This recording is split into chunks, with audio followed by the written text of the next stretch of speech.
Hello again, and welcome to Advanced Physics for High School Students. This is Lesson 37, and it is entitled Circular Unbanked Tracks and Circular Banked Tracks with No Friction. The lesson's in two parts. Both of them have to deal with circular motion on tracks, vehicles traveling around circular paths. And we're going to take them one at a time. We'll begin with the unbanked tracks. So let's begin by reminding ourselves about some things regarding uniform circular motion. I have some object which is going in a circular path that has some radius r, and the object has some speed that we'll call v.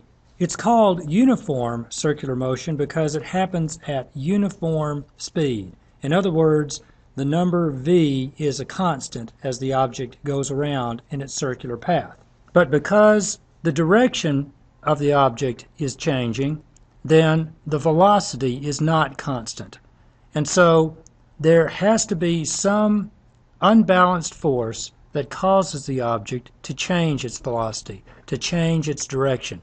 And we call that force a centripetal force. That force might be caused by gravity, say in the case of the moon orbiting the Earth. The gravitational interaction between the moon and the Earth causes the moon to travel in a circular path around the Earth. It might be a force that's caused by the tension in a string, say if an object is whirled around and around my head. It might be that friction causes that force, say like a coin sitting on a turntable that's moving in a circular path. Or, as we'll see in these particular notes, it may be friction that's causing the centripetal force, or some component of the normal force that causes the centripetal force. But whatever it is, there has to be some force that's directed towards the center of the circle.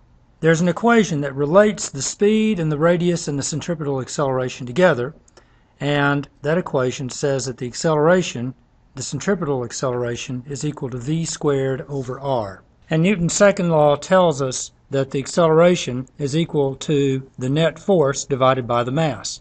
And in this case, the centripetal acceleration is equal to the centripetal force divided by the mass. Now let's imagine for just a minute that I'm driving in my car. And in my car, I'm going around the S-curves on Hickson Pike. And I'm going to draw a bird's eye view of what that might look like. So in this bird's eye view, the green path here is the roadway, and the red dot represents my car traveling at some velocity v whose direction is tangent to the circle. And you could imagine that as I'm going around this curve that I'm traveling on a section of a circle. The circle's not a complete circle, but in any case there's a piece of a circle that I'm going around, and while I'm doing that, I'm experiencing some centripetal force. What is providing the force that keeps the car on the roadway? What I would argue is that friction between the tires of the road and the car are what are holding the car in the road. And if that friction failed, like if there was ice on the road or I were on a rain-slicked highway, then what I would find is that I might lose my grip and travel in a path that's tangent to the circle and not actually stay on the road. Let me pause here to say that I, as a rider in this car that is accelerating in this way, experience what appears to me to be some force that tends to drive me towards the outside of the curve. And there have been various words used for it. One of the words is centrifugal, not centripetal, but centrifugal force. That is actually the effect in an accelerating frame of my inertia that wants me to carry in a straight line. So while I'm sitting in the car, there appears to be this force that's pushing me outward, but in fact what it is my inertia that keeps me going. So if I'm a passenger in this car that's pictured on the roadway here, I feel like I'm being pushed toward the passenger door as I go around this left-hand curve. What's happening is my body is trying to go in a straight line, but the car itself, the reference frame that I'm in, is accelerating. And so I feel as if I'm being thrown to the outside of the vehicle. Well, I'm not actually being thrown. I'm trying to travel in a straight line, and the vehicle is accelerating underneath me.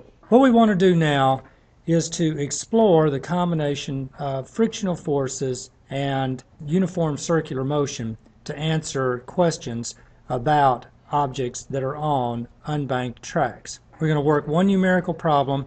It's example 37.2. The coefficient of static friction between the tires of a car and the track is 0.82.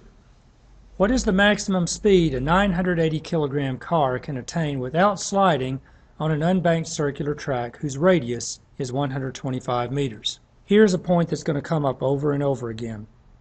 We're going to see that the mass of the vehicle is not going to be important. We're not going to have to use it in order to be able to solve a lot of these problems. There are times when it will be important, and when it is, we'll include it. I tend to solve these problems theoretically before I put in any numbers, and we'll see the mass disappear when we do that. I'm going to suggest that you begin this problem by drawing two pictures. First, draw a bird's eye view showing what the motion looks like, and then draw a side view showing a free body diagram of all the forces that are acting on the object. Here's the bird's eye view. So I have a red car that's traveling with the speed v, and the radius of the track is 125 meters. Now let's sketch a side view. There are three forces that are acting on this car. One is the weight, which pulls the car straight downward. The earth pulls the car down. Another is the normal force. The roadway pushes the car upward.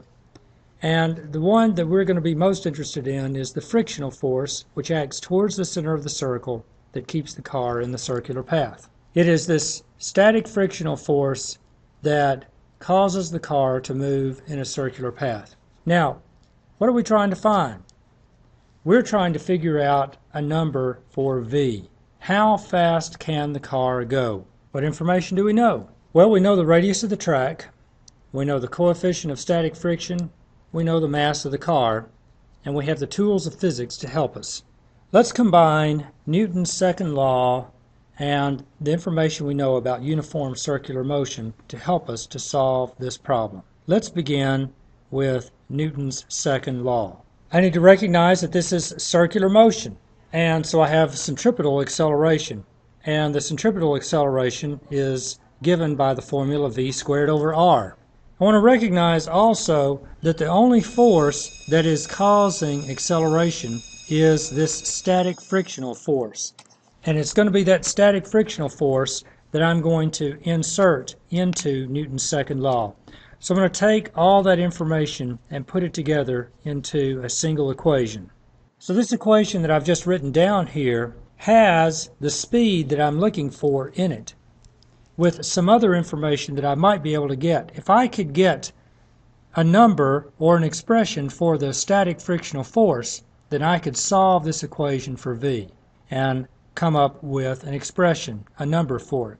Let's recognize something about the frictional force. It's going to be mu times the normal force.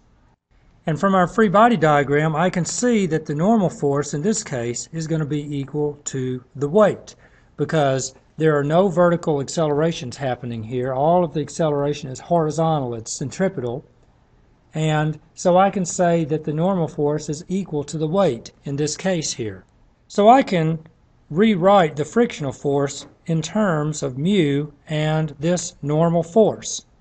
And now I want to take this expression for the frictional force and feed it into Newton's second law, and let's see what we come up with. Going over here to the right hand side, I can write this down. So what I've done is I've said v squared over r is equal to mu, the coefficient of static friction, times mg divided by m. And now we can see where the mass of the car is going to disappear. M divides out. And now I can solve that expression for v. I know everything on the right hand side of that equation, so I'm going to put in the numbers now and figure it out. And now feed the numbers into your calculator and come up with a result. And I get just over 32 meters per second. Here's what that means. If I'm going at a speed of 32.02 meters per second in a circle that's 125 meters on a track where the coefficient of static friction is 0.82, I will just begin to slide in this situation. If I go faster than 32, I'm going to wreck. If I stay slower than 32, I'm going to be able to hold it in the road. 32 meters per second is the magic number. I can't go any faster than that if I want to stay in the road.